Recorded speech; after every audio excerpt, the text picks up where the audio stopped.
So it's with great pleasure that I welcome back our guest speaker for tonight, Dr. Carrie Scarff. And I'm sure you've all read her biography in the May edition of the Digital Examiner. I learned that Audiology Innovations Limited, which Dr. Scarff opened in 2005, they do mobile hearing care, and they have the world's only 100% invisible hearing aid. I also learned about PADS, Pacific Assistant Dogs Society, who breeds, raises, and trains fully certified assistance dogs. Their service and hearing dogs provide life-changing independence to those with physical disabilities other than blindness. In Canada, research suggests that 17% of general Canadian population will experience some hearing loss. And as we age, this number increases. Why is this? And what can we do to preserve our hearing? Here tonight to help answer those questions, I'm going to turn it over to Dr. Carrie Scarff. So welcome, Carrie. We appreciate you taking time this evening. Great. So thank you everyone for, well, first of all, thank you for inviting me to share a little bit about what I know, my side of the world, which is hearing health and ear health. I'm really passionate about educating people because there's just more and more indication in the research that the sooner we find out if we have a challenge, and the sooner that we take action, the better the outcomes are. Probably no different from prostate cancer, really. So there's some similarities there for sure. The other reason why it's so important that all of you are sharing in this presentation tonight is because sometimes when we have different types of cancer treatments, we can actually be at higher risk for hearing loss. So we're going to talk about all of those things today. And today's presentation, because I have visited with many of you actually in person a few years back, and that was really nice. Remember those days when we used to get together in person? And we had a big group come, and I think that was at the Kirby Center one evening. But there's some really great new important research that's critical that we share with the general public about what's going on in hearing health research. So I called my presentation Hearing Health in 2021, New Findings That Everyone Should Know. So the learning objectives for tonight, I want it to be interesting and educational, but I do want to share some important information, including statistics of hearing loss in Canada. So Brad obviously did a little research, but I'm going to dig a bit deeper because it's quite interesting. I want to share the new latest and greatest research about hair cell growth, which is first of its kind in the world in humans, and how that relates to people with hearing loss, potentially in the future and the not too distant future also. And then finally, treatment advancements, not only in devices, but actually in other digital treatments, which is really exciting. So this is who we are. And there's some familiar faces out there. So some of you are my patients, which is lovely. It's nice to see that you're joining us on this presentation. And I hope if any of you have problems, or you have friends, colleagues, family members with problems, that you refer them to us. We're happy to take very great care of them. I really believe in what I do. I'm passionate about what I do, and I'm really in it to help people. So we have now actually 4 locations across Calgary and Southern Alberta. So the location that I work out of now is in Mount Royal West, which is kind of by 17th Avenue. We have a clinic in the Mission location of Calgary, the West Hills kind of area. It's called Glenbrook Plaza. And we just opened a satellite clinic in Carstairs because there's a lot of demand in some of the rural areas. But recently, something's become very, very popular, which is mobile services. So with seniors in more long-term care type residences and facilities, and their inability to get out to us because of mobility or transportation concerns, or even safety concerns being out with COVID and things. We've really expanded our mobile services, and so we can go out to you or out to someone you care about who is really homebound right now. We have all the proper gear and for protection, as well as the audiological equipment. So as you can see, we have clinicians and staff from all over the world right now. I believe what we do is at the leading edge of hearing care. And so I attract really interesting people who work with us. We have a audiologist from South Africa right now, one from Brazil, and we have an intern starting with us from Bermuda. So it's kind of exciting. We're a little bit of audiology from all over the world, which really brings great ideas and just leading edge hearing healthcare to our clinics. So why do we do what we do? So I'm not sure if I shared this with you last time, because things have changed in the last few years. It turns out that I actually have hearing loss, and I've had hearing loss in my whole life in my family. So turns out that my son has a little bit of hearing loss as well. So we're monitoring that. We must have a gene and a genetic component to a little bit earlier age onset hearing loss. Because I grew up around it, I understand some of the barriers that it can cause. And I really believe that it's my life's work to minimize those barriers for people. It's my story, and I like to share it with people because I think the human aspect of it, putting a face to the hearing loss, it helps break down the barriers for other people. So I'm wearing my hearing aids right now. They're actually pink today. I've got some nice little pink hearing aids on, and I like to share them. I like to show them to people. I want to break down those barriers so that if they have difficulty hearing and communication breakdowns, they can realize that it's not a big deal to go and get help. So why is hearing loss so important? It's because it's so much more common than most people understand. Brad was quite correct when he said it, they quote somewhere between 16, 17, 18% of adult Canadians who have some hearing loss. That's a huge percentage. We'll look at some stats in a second, but as we grow older, that percentage actually goes up. And why is it important that we know about hearing loss and that we treat hearing loss? Because there are things we can prevent if we catch it early, and these things can be devastating. These are things like permanent changes to our brain. So we obviously want to catch it early. And then finally, sound, I believe, adds to the richness of our life experiences. So, how we communicate is generally with sound. On each of our walls at each of our clinics, what I like to do is have my team who's working with me at that time come up with some of their favorite sounds, and we put them on the wall. So a few of the ones this is from our clinic in Glenbrook. For example, the ice cream truck melody, everyone can kind of envision that in their mind, or robins in your garden, or birds, or a puppy sign. That one was mine when I got my puppy. So, sounds are important. They evoke emotions, and we want to make sure that we don't lose out on them, especially, during COVID. I think it's even more highlighted that communication is so important. We can't be in the same room as people, but at least we're communicating right now. And so we want to be able to communicate correctly and accurately. So here are those more detailed stats about what's going on in Canada in adults. This comes from the Canadian Health Measures Research Study, which looked at thousands and thousands of Canadians across Canada for all different age groups. What they wanted to look at were, what are some of the factors that we need to consider as we grow older?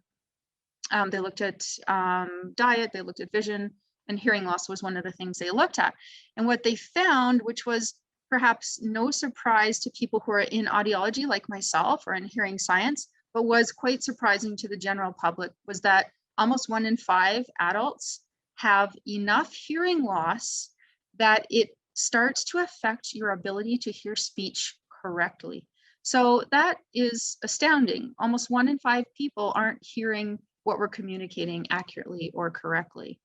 And then when we looked at the statistics for people over age 60, it was nearly half. So 48% of people from 60 to 79 years my text on my slide is incorrect, but it's from 60 to 79 years.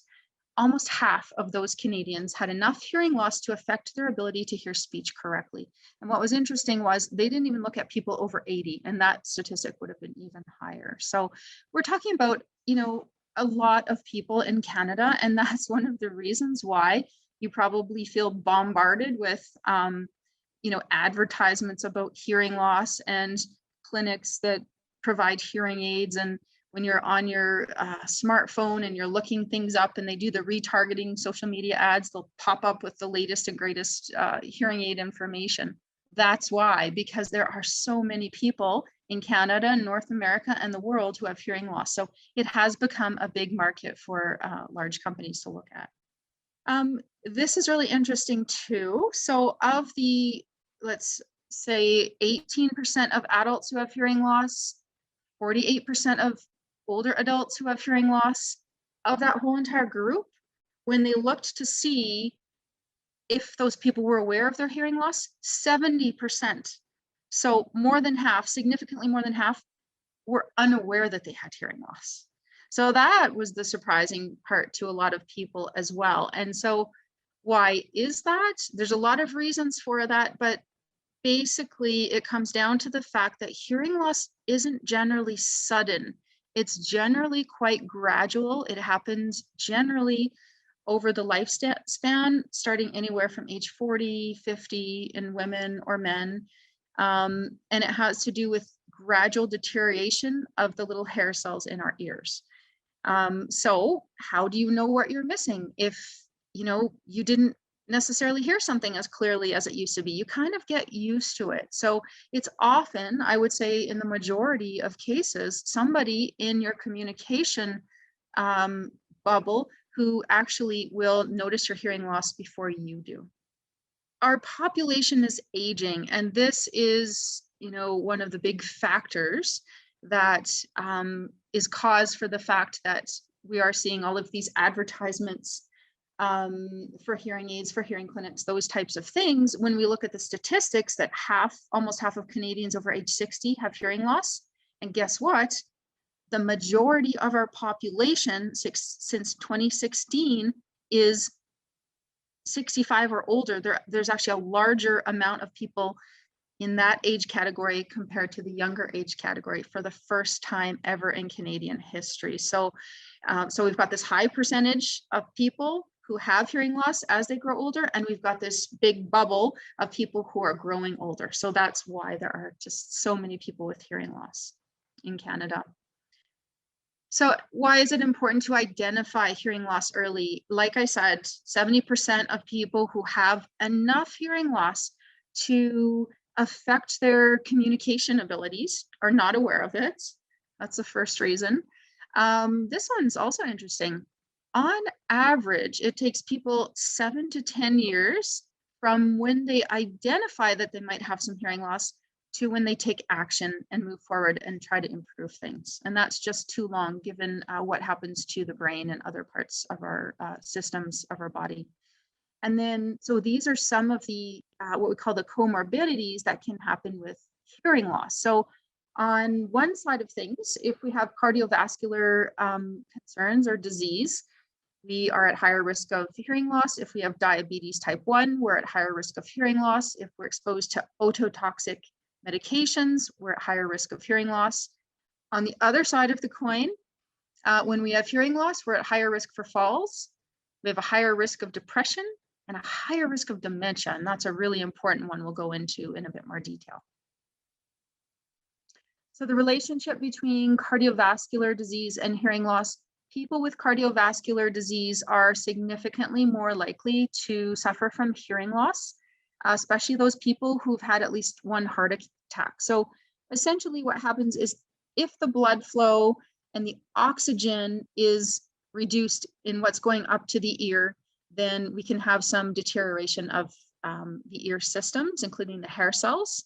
And people who smoke are also putting themselves at risk of increased hearing loss. So one good thing, people often ask me, are there foods, are there vitamins and things that I should consider to help keep my hearing healthy for the lifespan?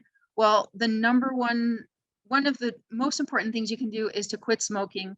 If you're a smoker, that will just keep the blood flow going up to your brain, and also to stay active and do cardiovascular exercise.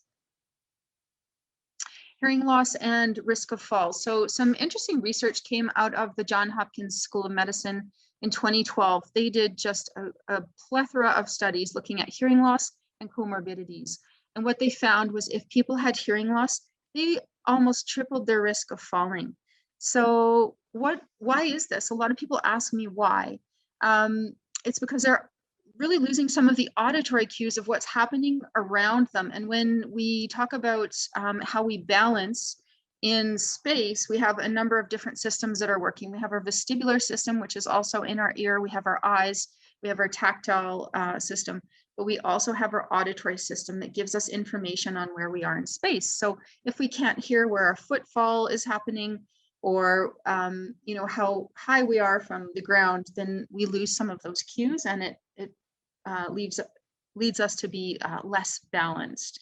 The other research that's important here is that individuals who had hearing aids and had them turned on and were wearing them performed better on balance tests when the hearing aids were turned on than when they were actually turned off. So that just goes to show that having those auditory cues really helps us manage our balance.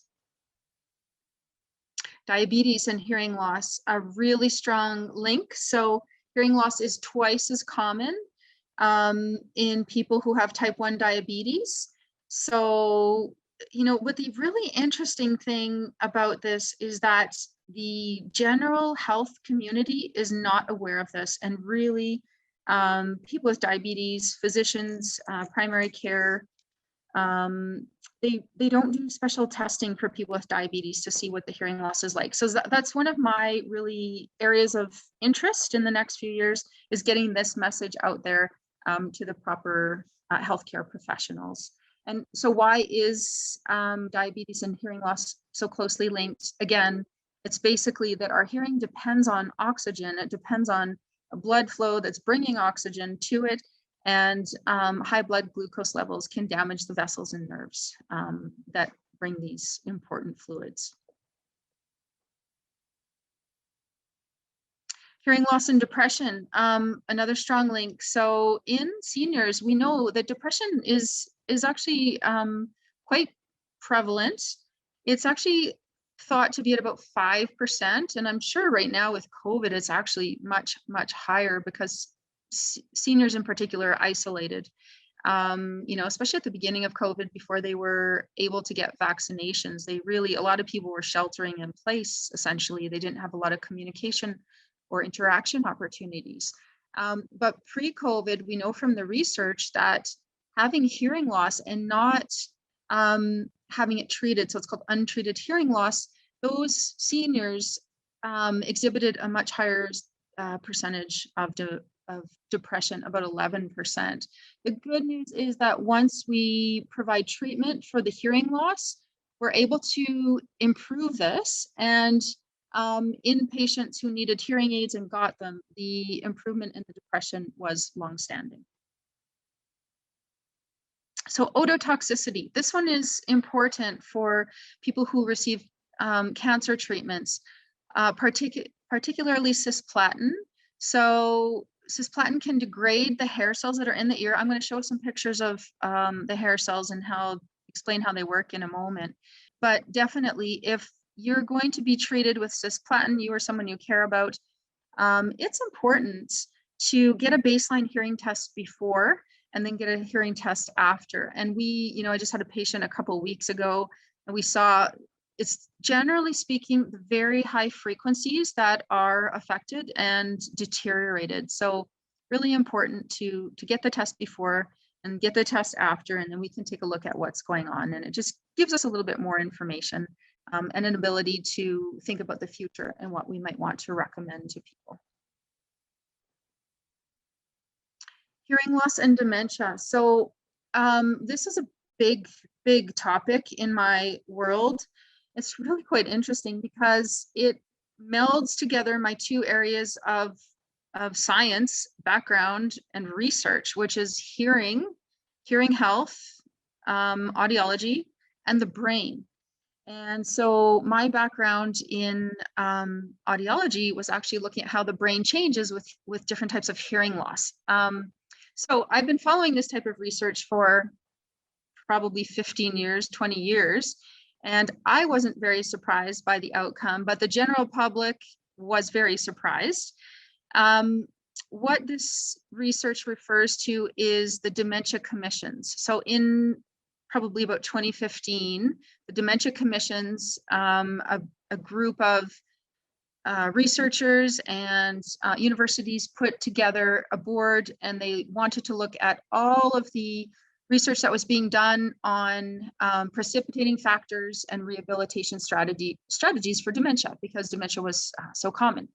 So what was very surprising after looking at all the research throughout the international community was in 2017, they found 9 top risk factors for dementia, and they found that untreated hearing loss was the top modifiable risk factor for dementia. So people were quite surprised about that. We weren't, and there's a few reasons for that, but it really made the news media. And some of you might have seen that. Some of the other risk factors would be things like alcohol use, obesity, high blood pressure, smoking, depression, all those types of things. But people don't really think, oh, hearing loss would be so highly linked with dementia, but it was, and that was very interesting. Now, what's even more interesting is that in 2020, the Lancet Dementia Commissions came out with an update to all of this research. And what they found was that there were 2 new modifiable risk factors for dementia. One was head injuries and one was air pollution. So now they say there's 11 high modifiable risk factors for dementia. But the most important point that to me was that they reconfirmed that untreated hearing loss continued to be the highest modifiable risk factor for dementia. So these are all risk factors in middle age and older, so age 50 and older. And the other part of the interest of the research that was interesting, and this didn't really hit the news media, popular news media, even the popular science news media, nearly as much as the initial studies, because of course this came out in August of 2020. So, COVID was prevalent. There were many more things going on in the world. But what they said was there's enough research now based on studies throughout different international organizations to say that if we have hearing loss and we provide hearing aids, that helps reduce and mitigate that modifiable portion of dementia. So that's pretty big news in our world. And, good, strong support for early treatment, showing early success. And not just in helping you hear better, but helping you understand what you hear better, because your brain stays engaged and active. So why are adults with hearing loss more likely to develop dementia? There's, I think, 3 main reasons. Number 1 is actually physical brain changes. So if we aren't getting the stimulation, if the ears physically can't pick up the information and send it up to the brain, those cells, they just atrophy and shrink. They just, that's some more information that research that came out of Johns Hopkins Medical Center in 2012, all those different studies that they did, and they showed atrophy with functional magnetic resonance imaging. So that was the first time we saw that. So that's why I put that little picture of that little shirt shrinking there. So physical changes, social isolation, and this is another one that in today's day and age we are experiencing on a daily basis because of restrictions in our social interactions. We know since at least the 1990s that if we are isolated and we don't interact, we are putting ourselves at higher risk of brain changes and dementia. So we need social interaction. That's critical.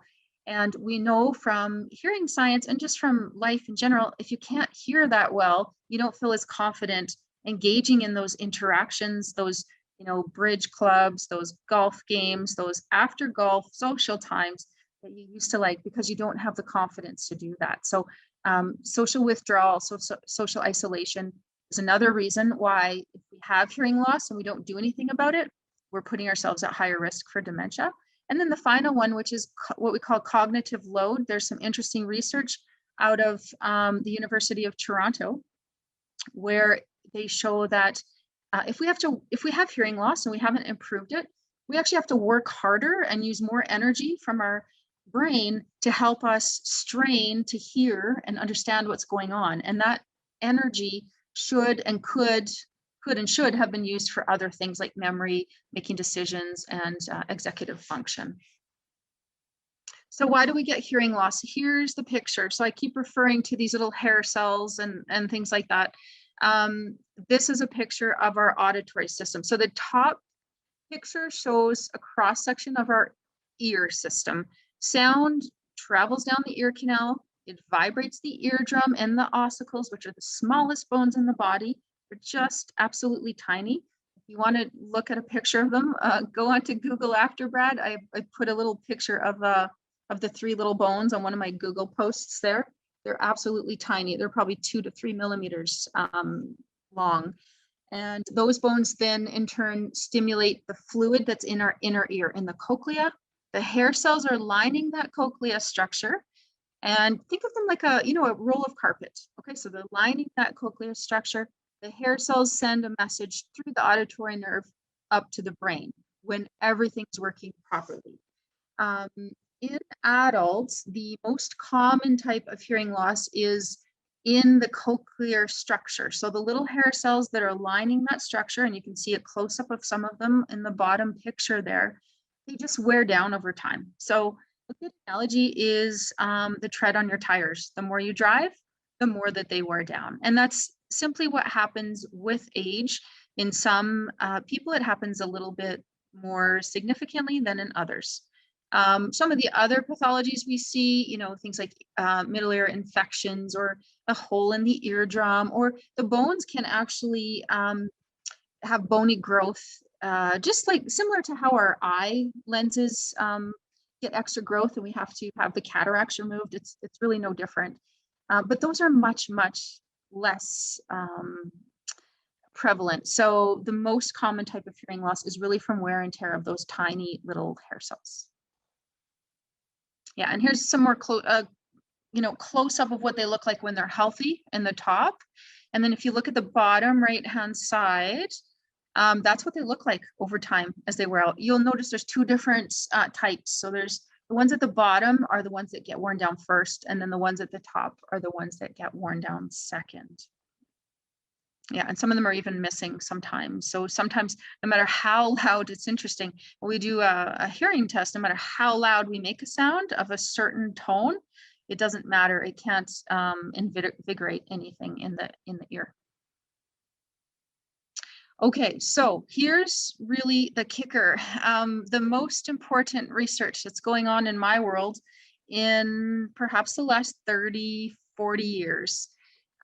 We finally, for the very first time, have been able to see regrowth of hair cells, those hair cells I showed you, which are really the critical reason for 95% of hearing loss in adults. Researchers have seen regrowth in humans for the first time. So researchers have been following this for many decades. They have seen this in sharks. They have seen this in birds. But for the very first time, I think it was March 1st, 2021, they published their results in humans. So there's a bunch of different ways to do it, and a number of different companies have tried. This one company is called Frequency Therapeutics. It's quite interesting. You should Google them afterwards and basically see what they're trying to do. But they are sending 2 tiny little molecules. It's called FX322, talk about scientific name. And what they do is they activate certain cells that are already in our inner ear, and they get them to change into hair cells. So that's the simplified version. I watched a 2-hour presentation about it, and it's very complex, but also beautifully simple. What is interesting, because a number of companies have tried to do similar processes, but have not succeeded yet. So what is interesting with these folks, and they're based out, some of the scientists and directors of the company are from Harvard and MIT.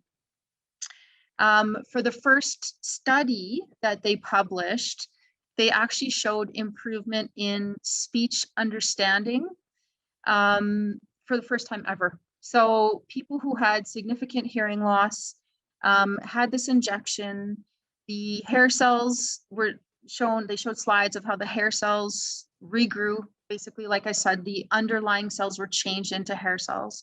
And in a very small number of people, 4 people, the test results showed statistically significant improvement of speech understanding. So first time ever, everyone was very, very excited. The stock market, responded accordingly.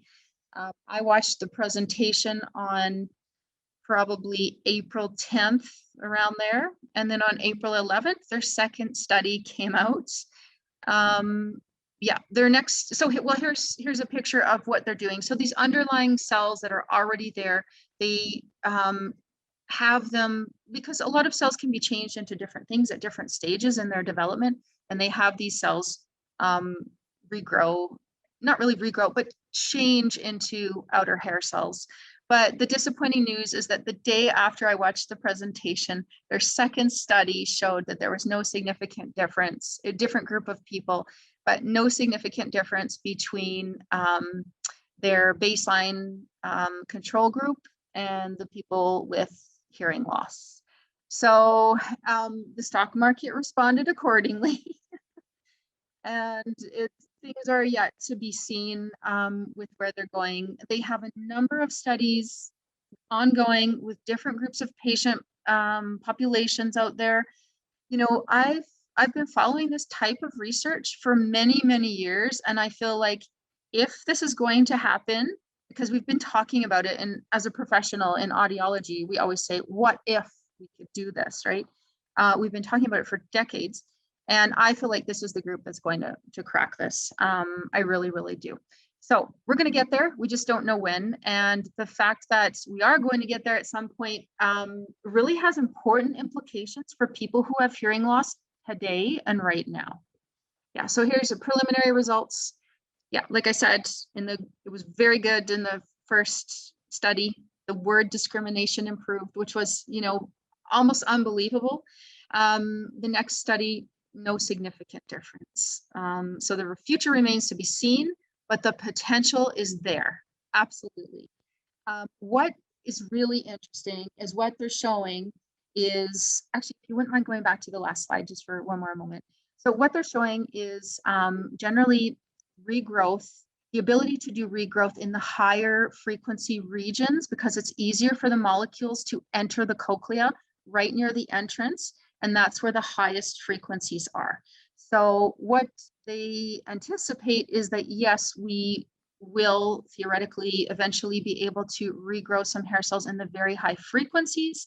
There's some research to show that helps with understanding what we hear, but we also think that it might be a combined approach, let's say in 5-10 years, where you come and see someone like me, an audiologist, and I provide you with a referral to see a surgeon who could inject this medication. We regrow some of the high frequencies, but we still provide you with a device to help you with the other frequencies. And it's more of a combined approach. So that's kind of what the future holds. But the potential for this happening just absolutely underlines the importance of, if you have hearing loss now, you need to ensure that you do something about it sooner rather than later, because if you don't, the research shows the receivers at the brain will atrophy. And so if in 5 years, when you can simply get a referral from me to a surgeon to have a injected medication to regrow some of your hair cells, if the receiver, if your brain won't make sense of that information, then there's nothing we can do. So you wouldn't be a good candidate for that type of treatment. So it's just so important to understand the big picture, which is, if you have hearing loss, you're not getting all of the information up to the brain. And that's important because it has permanent detrimental effects.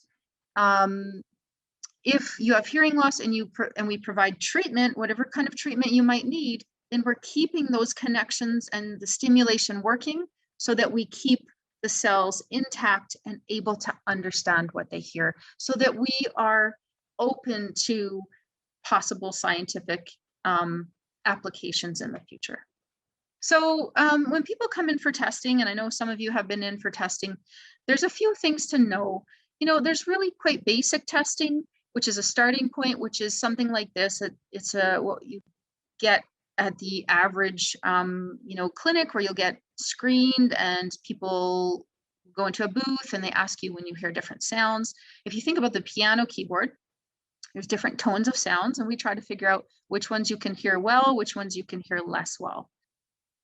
And here's just a couple examples of some of the results you will get. The basics are that if you're at the top of the graph, things are good. If your hearing is poor, your graph is going to be lower down. But it doesn't really tell us much about how well you function in the real world with your hearing. And so this is what I want to just alert each and every one of you to. If you go and if you want to get your eyes, if you want to improve your vision, okay, and you get your eyes checked, when you go to the physician's office, they might close the door and ask you to read the line of different letters as a screening test. And sure, that gives them some information, but that doesn't give them all the information. Then you're going to want to go to an optometrist and have a full test. And they're going, a good optometrist will not only test your vision, but test also some of the health considerations of your eye health too. And so hearing is absolutely no different. We need to make sure that if you're going to go for an assessment, you get a good one and you get a thorough one. So I believe that we must look beyond this little graph called the audiogram. So it's very, very important that when we do your testing, we look to see how well you can hear speech. You don't walk around listening to beeps and tones. And that's the screening test that you're going to get at a doctor's office or at a free screening place that a bus bench will send you to. That's only the starting point. What we need to understand as hearing professionals is how loud do words have to be so you can not just hear them, but hear them accurately. And how well do you understand words if they're loud enough? Because that tells us a lot of information.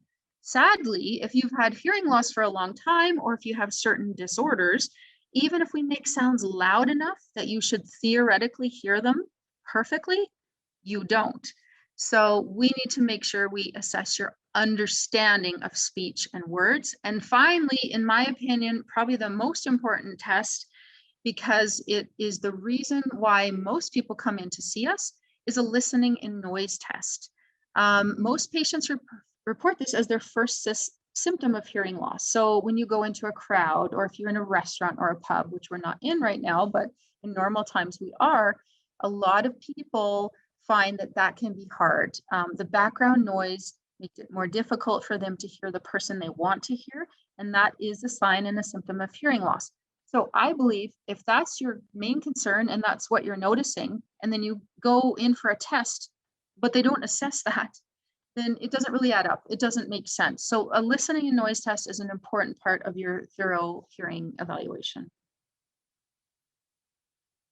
So what happens with hearing loss? Why do we feel the way we do? We know that about half of Canadians over 60 have difficulty hearing speech properly or correctly. As I mentioned, the inner ear, just the way that it's designed with that little carpet roll type structure, the little hair cells that are closest to the entrance of it, where every sound has to pass by them. So think of the carpet by the entrance to your door, to the room that you're in. It wears down first, right? It's no different with the ear. Those little hair cells wear down first. So that is why we usually have high frequency hearing loss first. What happens with hearing loss, the first signs that someone can't hear is generally the consonants, because they're missing some of those high frequencies. And if you look at the little graph in the top left hand corner, it's the consonants that start to drop out. So what does that mean? It's things like S's and F's and TH's and P's and H's and K's and D's. And those letters, the consonants, we know from research, give our brain the feeling that sounds are clear, and they help give us understanding and clarity. So those are the things that we lose. We start to feel like, yeah, I can hear people speaking or talking, but it's not clear. I don't quite understand what they're saying. And it definitely starts to sometimes require extra effort to listen, concentrate, and pay attention. And that can be fatiguing, and that's not healthy for the brain. So that's what happens with hearing loss. So here are some of the symptoms. I want you guys to look at these closely, and you'll have access to my slides, I believe, afterwards. So this is something you can refer to, not just for you, but I view these sessions as important educational pieces that you can share with all the people that you care about as well. So some of the signs or symptoms of hearing loss, and it's not that you would experience this once in a blue moon. We're talking about frequently experiencing these things. So asking people to repeat often, turning up the TV or radio louder than the other people in your household, or when people come over, they might mention, oh, your TV is so loud. Difficulty hearing people if they're not facing you, because of course you don't have those visual cues that would normally help you understand if they're happy or sad, or what they're saying. Feeling like other people mumble or don't speak clearly, because of course you're missing those consonant cues. Difficulty in background noise. Why is this? It's because if your ears can't pick up all of the sounds perfectly, in quiet, your brain fills in the blanks and really helps compensate. But if it's noisy and the words coming to your ears are covered by noise, it's like there's a blanket and it's reducing some of that signal. So you're not getting the full clear signal at your ear, and your ear is not able to pick up a clear signal. So it's a communication breakdown, and you're going to miss some of the information or get some of it wrong. Tinnitus, ringing, buzzing, humming in your ears. If you have hearing loss and you don't do anything about it, the ear is not sending as much information to the brain. The brain doesn't like that. It wants to stay active and engaged. So the cells that used to get stimulation start to spontaneously fire, and you will experience that as ringing or buzzing or humming in your head or in your ears. Now, there's some new COVID symptoms to consider, and this is interesting. We have seen a lot of people who say, well, I didn't really notice hearing loss too much before, but now that people are wearing masks, I really notice it's harder to hear what's being said. Because of course, when we cover up the mouth, we're covering up some of the important information, the visual cues that you would normally get. And then also with COVID, we have to be at more of a distance to people. So that's making it harder as well. When we're at a distance, our voice has less energy to go to your ear and help you hear what we have to say. So how can you get thorough hearing care? We want to make sure that you go and find an up-to-date clinic, a clinic you can trust, a clinic that's going to do thorough testing. I have a typo on there, technology. Not just a free screening, but really assessing your whole hearing function in your day-to-day activities. Make sure they offer listening and noise testing, word testing, a clinic that offers hearing protection and tinnitus support, special microphone systems and special online systems. They're probably the kind of clinic you're looking for, depending on where you live. Those are the types of things that we offer, and it just goes to show that they are really up to date on the research and assistive services that are able to help you if you have hearing loss. With clinics like ours, you can self-book. You don't need a physician's referral. It's $65 for your evaluation. That includes a report for you, and that's going to go over everything that we talk about with regards to your hearing challenges, whether it's listening, noise, understanding what you hear, as well as the typical graph. And then we're going to talk to you about different suggestions that can help you. It might be hearing aids, but it might not be. It might be additional devices like a microphone to help you hear your wife better in the car, where her voice comes right into your hearing aids, for example. Or it might be something really, really simple like a shake awake alarm clock. It just all depends on what you're looking for and the places that you have difficulty with your hearing. So what can we do to address hearing challenges? There are some updates in treatment options that I want to share with you because they weren't available last time that we spoke. Lots and lots of hearing aids. Like Brad mentioned earlier, there is an invisible hearing aid. A lot of people are pretty interested in that. There's other hearing aids that are really quite waterproof now. There are, hearing aids with, I knew that someone was calling me just now because my phone was buzzing in my Bluetooth and my hearing aid. There's rechargeable hearing aids. There's hearing devices and microphones for people who are deaf on one ear. Bluetooth compatible, like I mentioned also. And then I think the most interesting part of technology advancement is actually in the assistive devices that can be, that can work in concert with hearing aids that you might already have. So this is interesting. I like to describe them as having an extra ear. Okay, so let's say that you're at that dinner party. There's a picture there at the top, and you can't see it in that picture, but there's a little microphone on the table, and you can see the little green lines. The woman's voice is going to the microphone, and the microphone is picking up her voice, and it's going into the hearing aid that the man is wearing. So that's a really nice example.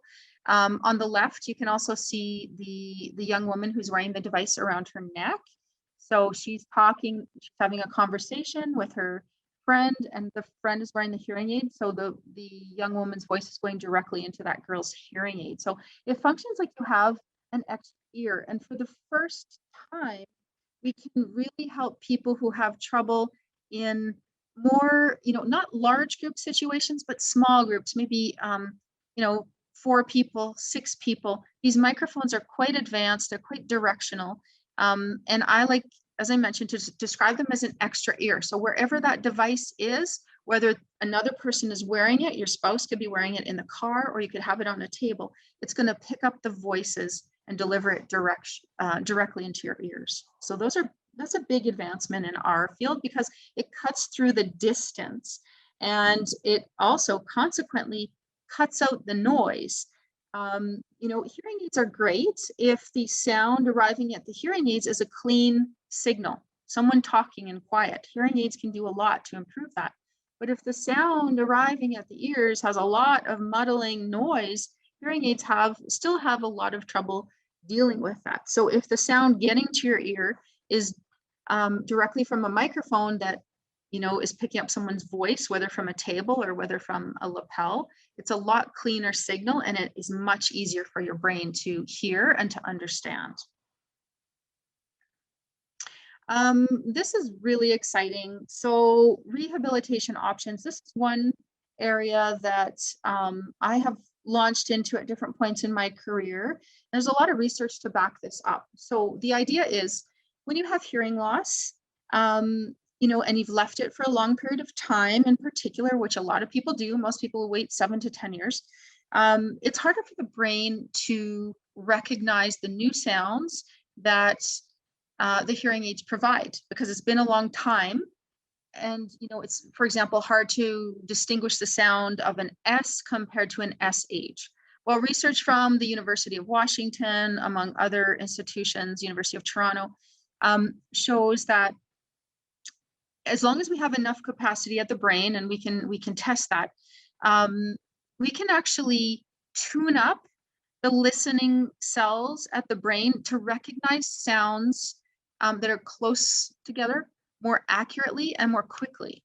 And that makes listening and following a conversation a lot easier. So there are some great listening training programs. One brand new one that I'm just actually trialing myself because I have hearing loss, and if it's good, it's something I'm going to implement in my clinic. We did have a previous version of it many years ago, but this is a lot more advanced and a lot more user-friendly. And so basically what it is listening games that have been developed by scientists to help you distinguish between words that are similar and help you pick out words and background noise and those types of things. So really exciting area of our field, just with the world being so digital and everyone becoming more digitally savvy. Almost all of my patients have smartphones. Like, look at all you guys, you're all on Zoom. And, sure, it was a little bit of a challenge for everyone at first last year, but we all pivoted, we all figured it out. So a really great opportunity to get those brain cells, those listening skills tuned up if we need them. So we're working on that in my clinic, pretty excited about that. There's also some great apps that are available that simply convert speech to text. So I've tried a few, and basically you point, once you have the app downloaded, you point it at the person talking. So if you're at the grocery store and there's plexiglass and the person is wearing a mask, you can just simply point your phone to them, even through the plexiglass, and it'll just write down in text what they've said, just to make that communication much easier. So, technology and COVID has really improved what we're able to do in every area of the world, including hearing science. And my passion and my view is, if hearing science can do it, let's provide it to patients and make it work for them to improve their hearing on a daily basis. So there's some other helpful hearing accessories that are not very expensive, but might make the world of difference to you. So I don't want you to disregard these. I have a physician who is my patient. Her father has pretty significant dementia. He's in a care facility, and she's finally able to visit with him now. He can't manage hearing aids, obviously, because of his very advanced dementia, but he can manage something called a pocket talker. So it looks kind of like a old style Walkman. And she just puts on a headset for him, and then she talks into the microphone. And then her voice goes from the microphone into his ears. And, it does the trick for that particular situation. So we just have to realize that there's probably a solution for almost every hearing challenge. One thing that we provide is something called patient-centered care, which is thinking about what the patient needs, not what I'm going to tell you and what I have to share with you. If you come in and tell me, hey, my main problem with my hearing, and I had this happen like a few years ago, my main problem with my hearing, this gentleman was 45, had one ear that was completely deaf, did not work. Okay, so in my mind, I'm thinking of all these amazing contraptions that we can get working for him. And he said, no, I'm used to this on a daily basis, but what's really bothering me is sleeping. And I always end up sleeping on my good ear, and I can't hear my alarm. And so I put on my thinking cap, and it was very easy to realize that he didn't need some fancy device. What he needed literally was a $30 Shake Awake alarm clock. So if you look at that alarm clock on the top left corner there, you can get a little vibration device that clips to your pillow. It's portable. And then when the alarm goes off, it just shakes your pillow. And that's what he needed. And that's a good example of patient-centered care. So, it's not that everyone is going to necessarily need hearing aids, but maybe there's something that can make your life with your hearing loss a little bit easier for you. So I always encourage people to investigate that with us or with other trustworthy clinics. So how much do hearing aids and these other devices cost? Hearing aids are computers, so they are a big investment. They generally last 5-6 years or so. They're anywhere from about $2,000 a piece, and they go up from there. For people who are 65 or older, every Albertan gets some funding. Albertans on a restricted income get more funding. There are special programs for seniors on low incomes, and we do paperwork with people almost daily to help them apply for any kind of funding that they might be available for. The little microphone systems that I was telling you about, they're called FM systems. They're anywhere from about $500 and up. There's different kinds for different situations. So in some cases, like, people might already have hearing aids, and then we could just provide this special microphone system that could help them make better use of their hearing aids in certain situations. Yeah, lots and lots of different options, but I'll tell you, in this domain, you generally get what you pay for, and that's because you're paying for not just the device, but the care that you're getting too. And if you don't get the education and support and information on how to take care of your hearing aids and what to do if something goes wrong, then, you know, unfortunately, a lot of people end up having hearing aids that they don't make use of, that end up in a drawer. And those are the most costly hearing aids because you haven't had any value out of them. So tips for good lifelong hearing. Get tested when suggested, okay? So if there's symptoms that you're seeing on that list that you're concerned about, I'd say 2 or more, it's a good idea to get tested. We always say it's a good idea to get tested, to get a baseline test at age 60 and older, because, you know, because of the statistics, you have a pretty good chance that you might have some hearing loss and not really be aware of it. So why wouldn't you get a baseline test that we can then follow and, you know, give you information about? Definitely, based on the research, consider treatment when recommended. And why is that? To keep the auditory part of your brain, you know, properly stimulated and properly exercised. Think of it like a muscle that can atrophy. But the sad thing is that it will atrophy permanently if you don't keep the sound stimulation going there. And with all these advancements going on in science, we don't want you to be the person who waits too long and isn't a candidate for help in the future.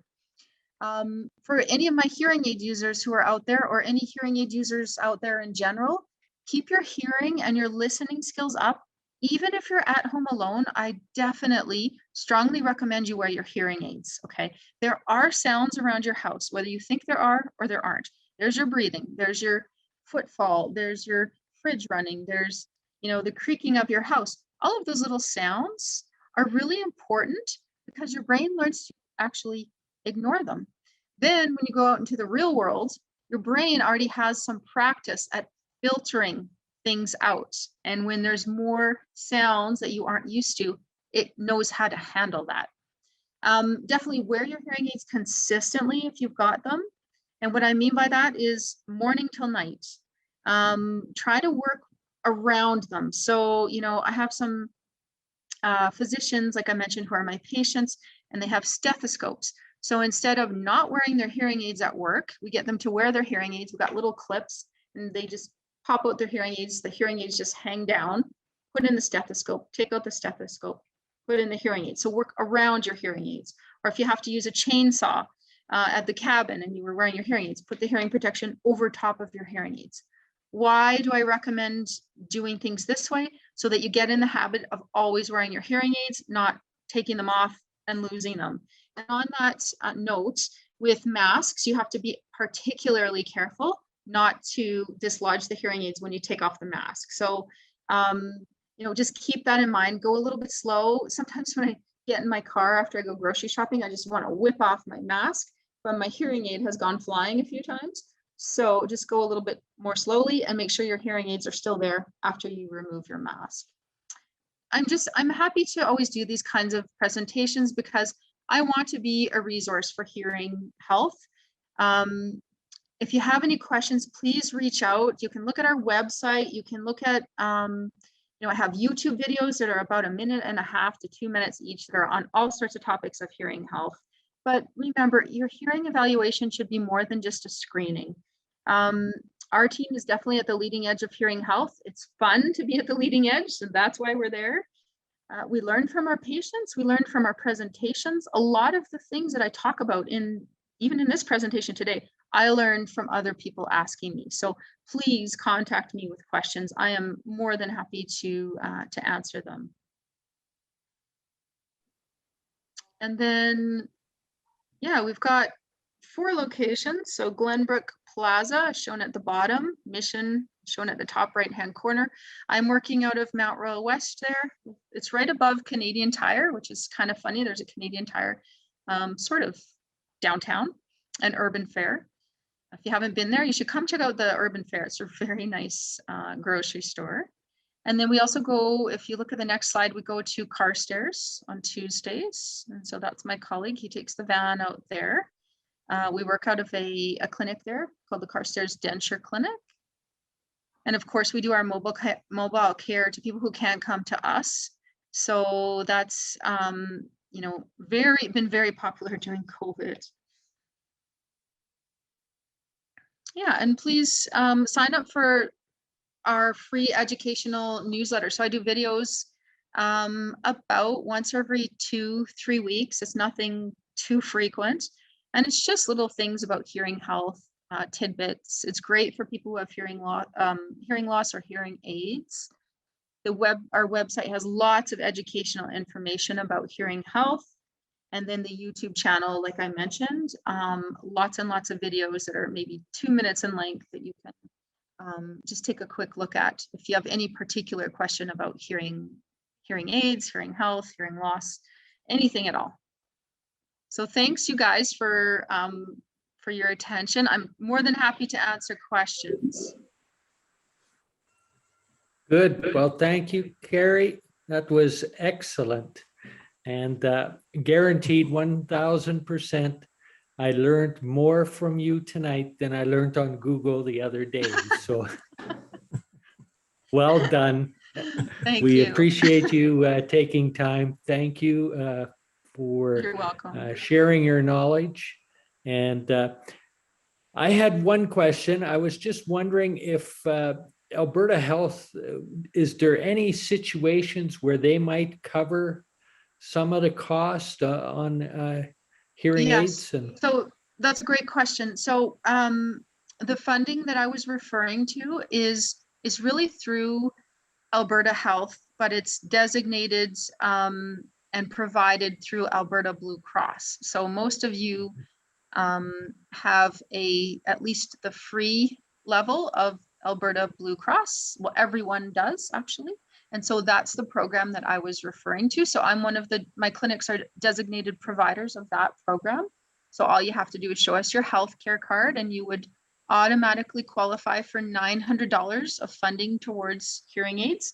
If you're on a certain income or lower, you would qualify for more than that. And we can help people determine that. Yeah. So we have all the applications in our clinics. Great question. good.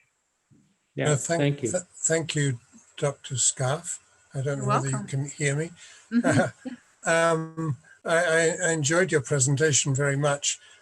One of your slides showed the pricing of hearing aids, and I think it said something like 2,000 to 4,000 per aid.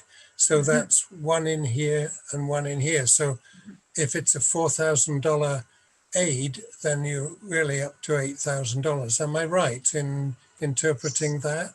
Yes and no. So because the government provides you with $900, you would take that off of that overall pricing. So a good quality hearing aid, though, I will tell you, is about, at a minimum, about $2,000 per device. That's correct. Yes. Okay. Then you would have any deductions from the Alberta Blue Cross or any other deductions that you might qualify for. So for people who are on a very restricted income, for example, the government would actually cover $1,200 per device. And then in addition to that, we work with a nonprofit agency called the Campbell McLaurin Foundation. And we apply for additional funding to make up the difference between what the government would cover and what the devices might cost. It is income-based. Okay. Generally, if it's determined that a hearing aid will help you or help me, is it more often than not you'll need 2 aids rather than just one? Do anybody just wear one, or how does that? That's a great question. So two important points. Usually our ears are very similar, unless we've had a head injury or some sort of disease process of the ear. Our ears generally deteriorate at about the same rate.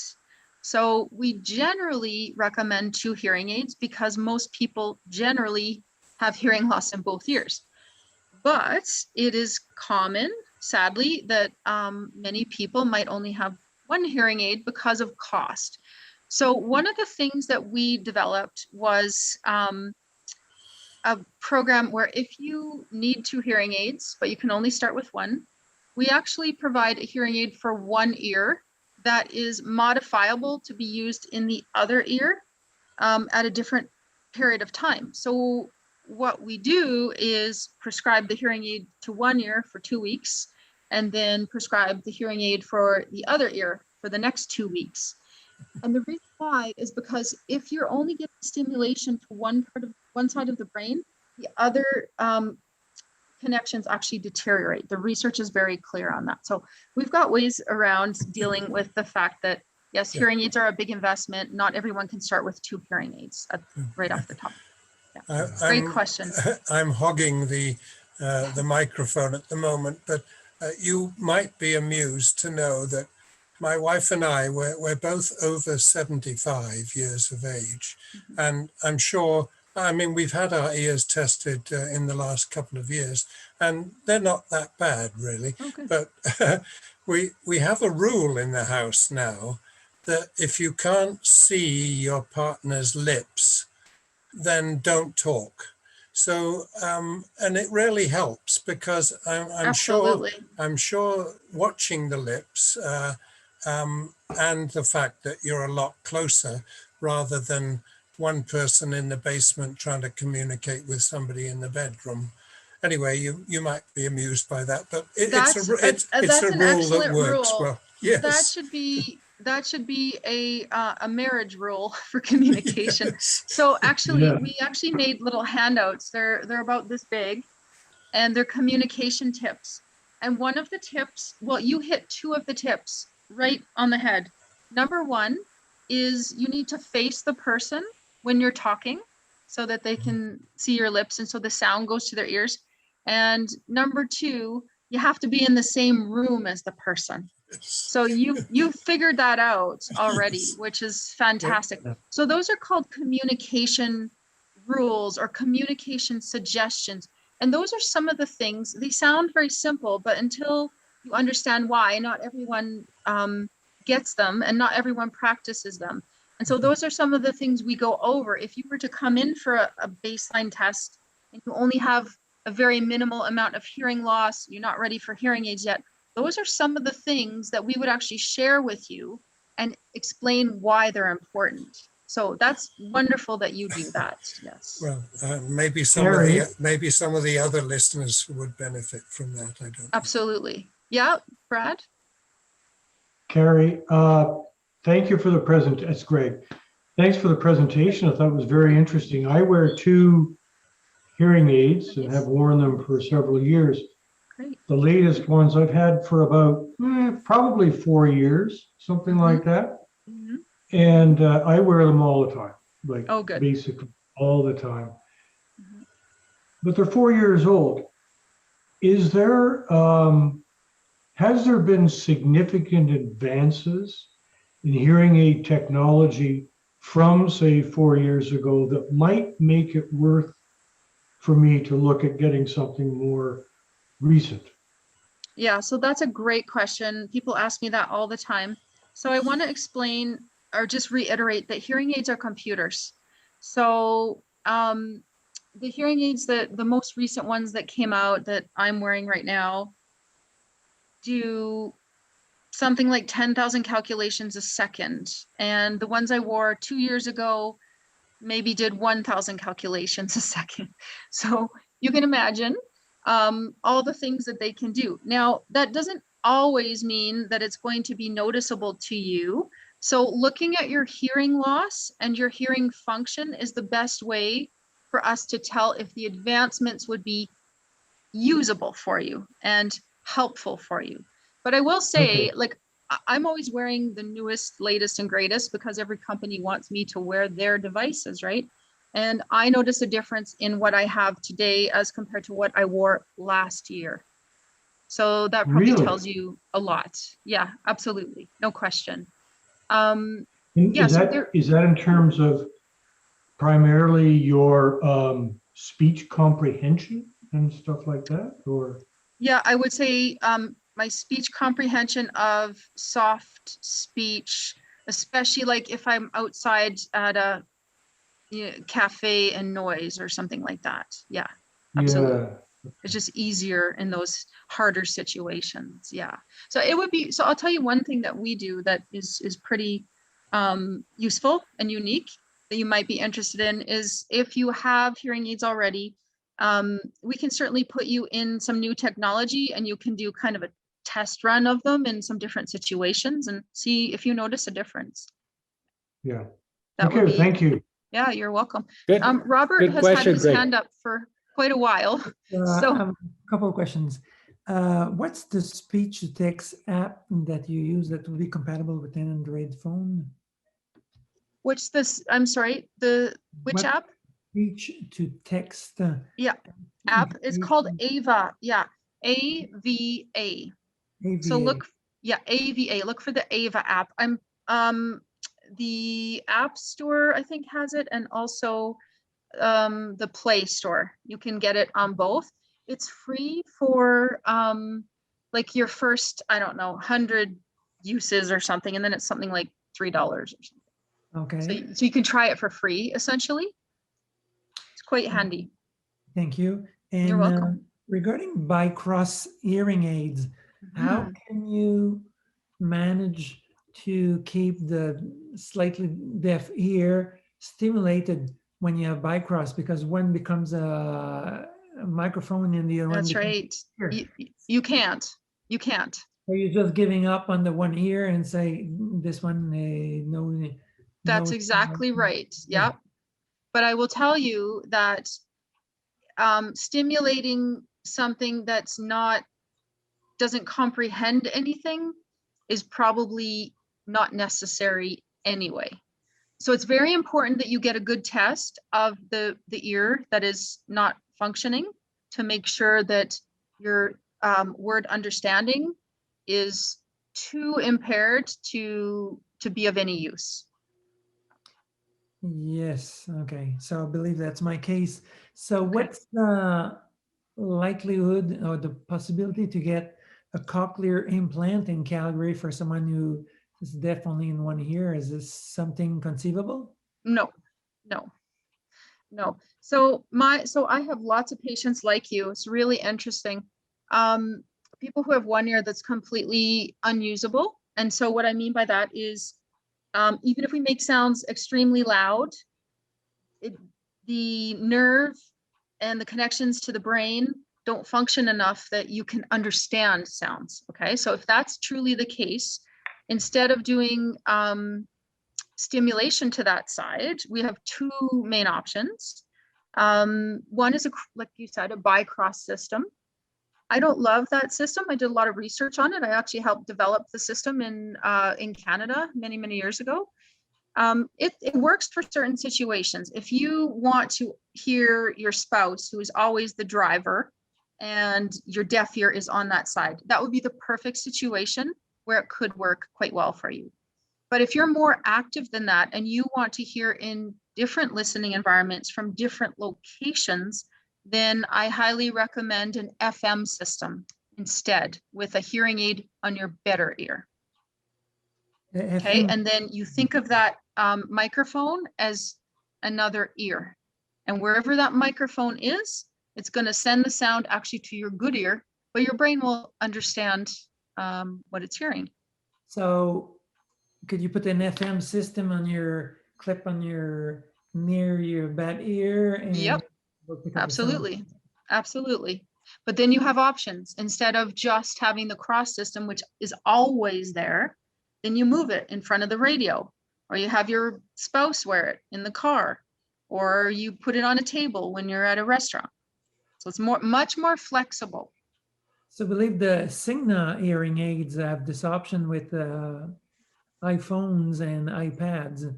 So I've had the Signa device for a while, and when I watch TV, I just put the my iPad by the TV, and it was Okay. sound So my bad same ear. idea, Yes. but in a powerful microphone that's very movable. So I could be wearing it, or someone could be wearing it in the back seat of a car instead of an iPad, right? So it's what more, does it look like? Is it, and what size is it? it's Yeah. about this, it's about this big. I can speak to that. I've got a microphone. It's very handy when we go shopping. If we go to Yes. Costco, my wife wears it. She can be on the other side of the store, and she can talk, and I can hear her. Then I have to go find her, of course. Yeah. Yeah. The toys that are out there are most remarkable. I have the mini microphone that you've described. I also have a TV streamer, which is very, very useful. It streams the sound directly into my hearing aids, So, as well as the opportunity to stream it into my cell phone. so anything that streams sound directly to your hearing aids is just so helpful, because it's like the person is talking right into your ear. Exactly. Yeah. Great. Any more questions? Well, since you're there, I would like to benefit from your experience.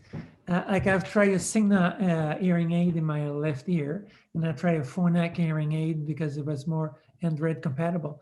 But the sound that they did produce was not good enough for me to have a conversation on the phone, and even listening to a podcast or something like that, I could perhaps pick up a few things from the CBC podcast because the sound is so clear. But if I listen to anything else, it was not clear. So I reverted to a very simple hearing amplifier, a cheaper hearing amplifier. So it fills in more sound. If I'm driving, I can hear the sound of other cars, and it fills in some sound, but not enough for sound recognition.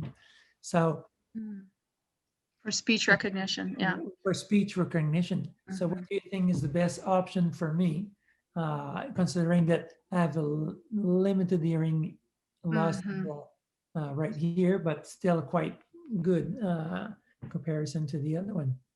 So, I mean, I'd have to look at your test results to know exactly what kind of word discrimination ability you have. That would guide me. It's hard to know unless I saw those types of results. But as in the consonants are what I don't get. The consonants, yeah. So I need to know kind of the severity, the word discrimination, the listening and noise, a number of things. It's hard for me to recommend over Zoom, but so I would say the best thing to do is to come in, have a hearing evaluation, and then we could look at your results, and then I could make a informed recommendation. For sure. Okay. Well, thanks for your feedback. And this would be the normal time when we would have Carrie hand out a stack of business cards with her phone number on there. And but since we can't do that, all we can do is recommend that you do go to her website. And I know Dorothy or Rhett will make sure that the website link is part of our video. So if you are looking for that information, it was easy to find. You just Google Carrie Scarff in Calgary, and it'll take you a direct link to any one of her locations. So it is after 9, and we would normally be wrapping up now. So with that, I want to thank Carrie again for generously donating your time to us this evening for a great presentation. I'd like to thank all the members who attended for their time and some great questions. That's sometimes one of the better parts of any presentation, the questions, because it's real life. So thank you for doing that for us. We appreciate that. Yeah, my pleasure.